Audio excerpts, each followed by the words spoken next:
मैं मोनू सर। पिछले क्लास में हमारी चर्चा हुई थी सूक्ष्म शिक्षण के बारे में। हमने देखा था कि शिक्षण कौशल कितने प्रकार के होते हैं। अब आज हम एक एक शिक्षण कौशल की संपूर्ण व्याख्या करेंगे। तो आज का हमारा शिक्षण कौशल जो है वो है उद्देश्य लेखन कौशल। जैसा कि आपको यहाँ देखा ही दे रहा है, उद्देश्य लेखन कौशल। ये उद्देश्य लेखन कौशल जो होता है शिक्षण का सबसे पहला चरण होता है। जब हम कोई शिक्षण करने जाते हैं, पढ़ाने जाते हैं, उसका पहला स्टेप और पहला चरण जो होता है वो होता है उद्देश्य लेखन कौशल। उद्देश्य लेखन कौशल जो होता है इसमें हम अपने विषय के बारे में बताते हैं कि हमारे जो विषय पढ़ाने जा रहे हैं उसका क्या उद्देश्य है। तो यहाँ आपको दिखाया जा रहा है कि कोई भी पाठ्य योजना बनती है तो सबसे पहले हम विद्यालय का नाम लिखते हैं। जैसे हमारा ये मान लीजिए एक पेज हो गया, पूरा पेज हो गया। इसमें सबसे ऊपर रहेगा जो कौशल हम बनाने जा रहे हैं उस कौशल का नाम रहेगा और सबसे पहले इसमें रहेगा विद्यालय का नाम। विद्यालय का नाम क्या होगा, यानी जहां हम इंटर्नशिप पे गए हैं, जहां पढ़ाने गए हैं, उस विद्यालय का नाम हम यहाँ एंट्री करेंगे, लिखेंगे। उसके बाद आता है छात्राध्यापक का नाम। छात्राध्यापक का नाम क्या होता है? छात्राध्यापक वो होता है जो टीचिंग करने जाता है, जो पढ़ाने जाता है, उसको हम किस नाम से संबोधित करते हैं? छात्र अध्यापक के नाम से संबोधित करते हैं। तो वो अपना नाम यहाँ लिखेगा, छात्राध्यापक। उसके बाद हम जब भी लेसन प्लान बनाने जाएंगे, कोई भी पाठ्य योजना बनाने जाते हैं या शुद्ध पाठ्य योजना बनाने जाते हैं, तो सबसे पहले हम कक्षा लिखते हैं। कक्षा यानी किस क्लास को हम पढ़ा रहे हैं। उसके बाद हम दिनांक लिखते हैं, यानी किस डेट पे हम वहां शिक्षण कर रहे हैं। उसके बाद हमारी अवधि आती है।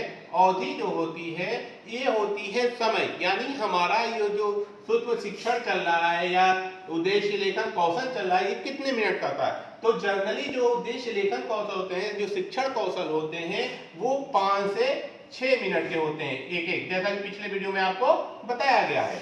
उसके बाद आता है चक्र। चक्र को हम क्लास के नाम से भी जानते हैं, यानी जब हम शिक्षण करने जा रहे हैं किसी क्लास में, तो वो कौन सी पीरियड में जा रहे हैं, कौन सा घंटा है हमारा, फर्स्ट पीरियड है, सेकेंड पीरियड है, थर्ड पीरियड है, कौन सा है। तो मान लीजिए हम फर्स्ट पीरियड में गए, तो ये हो गया हमारा चक्र। क्या उसके बाद हमारा आता है विषय, उपविषय, प्रकरण। देखिए जो विषय होता है, हम कौन सा सब्जेक्ट पढ़ाने जा रहे हैं। तो यहाँ हम मान लीजिए गए कौन सा सब्जेक्ट पढ़ाने, सामाजिक विज्ञान।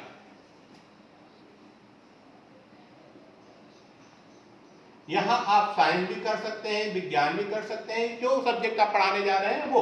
तो मान लीजिए हम यहाँ गए सामाजिक विज्ञान पढ़ाने। अब सामाजिक विज्ञान में उसके नीचे लिखा है उपविषय। तो उपविषय क्या होता है? उपविषय होता है कि सामाजिक विज्ञान में आप क्या पढ़ाने जा रहे हैं। तो मान लीजिए हम गए सामाजिक विज्ञान पढ़ाने इतिहास।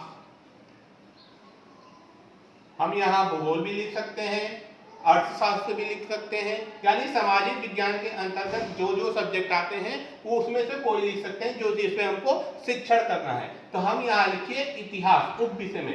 अब प्रकरण क्या होता है? अब देखिए विषय सामाजिक विज्ञान हो गया, उप विषय इतिहास हो गया।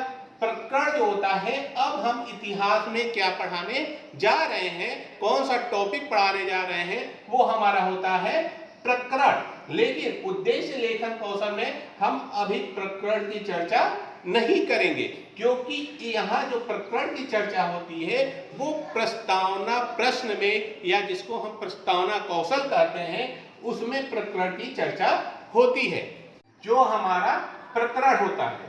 आइए उसके बाद हम देखते हैं कि जो हमारा उद्देश्य लेखन कौशल होता है, इसमें जो उद्देश्य बनाते हैं वो 2 प्रकार के बनाए जाते हैं। पहला होता है सामान्य उद्देश्य, दूसरा होता है विशिष्ट उद्देश्य। विशिष्ट उद्देश्य जो पहला सामान्य उद्देश्य उसमें हम 1, 2, 3, 4, कभी कभी हम 3 भी लिख सकते हैं, 4 भी लिख सकते हैं। वो हमारे ऊपर है कि हम कितना उद्देश्य सामान्य उद्देश्य लिखते हैं। देखिए जो सामान्य उद्देश्य होता है, उद्देश्य का मतलब होता है कि हमारे शिक्षण करने का क्या उद्देश्य है, क्या एम है, हम क्यों शिक्षण करने जा रहे हैं।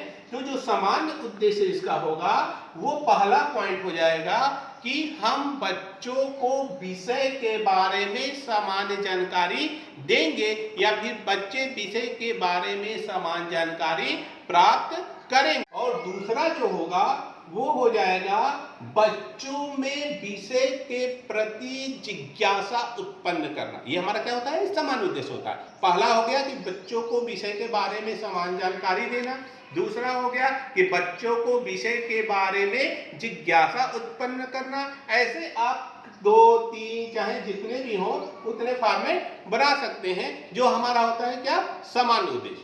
उसके बाद आता है हमारा विशिष्ट उद्देश्य।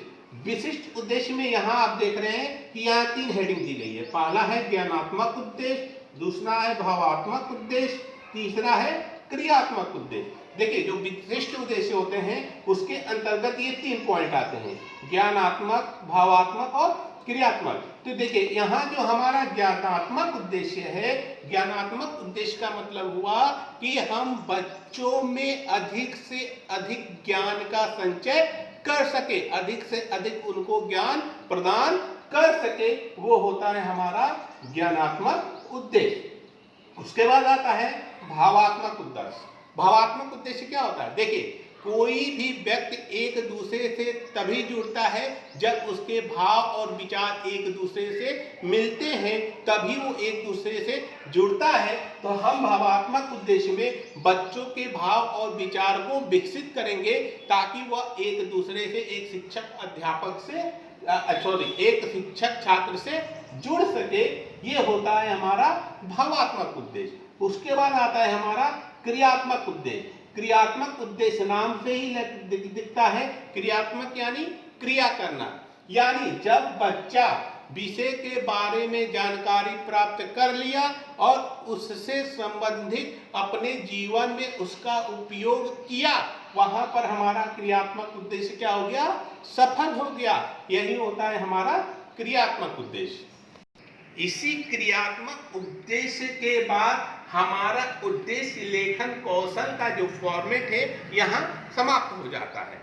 जैसा कि आपने समझ लिया कि सामान्य उद्देश्य क्या होता है, विशेष उद्देश्य क्या होता है। अब इसमें क्या क्या लिखना है, जैसा कि हमने पहला पॉइंट बताया कि बच्चों को विषय के बारे में समान जानकारी प्रदान करेंगे या वो समान जानकारी प्राप्त कर सकेंगे। तो इसका मैं एक PDF फाइल आपको सेंड करूंगा, आपके मोबाइल पे सेंड कर दूंगा और आप उसको पढ़ लीजिएगा, देख लीजिएगा, समझ लीजिएगा और जहां ना समझ में आए एक बार हमसे पूछ लीजिएगा। जैसा कि आपको मालूम है कि मेरा कॉन्टैक्ट नंबर क्या है, 96 16 20 62 44।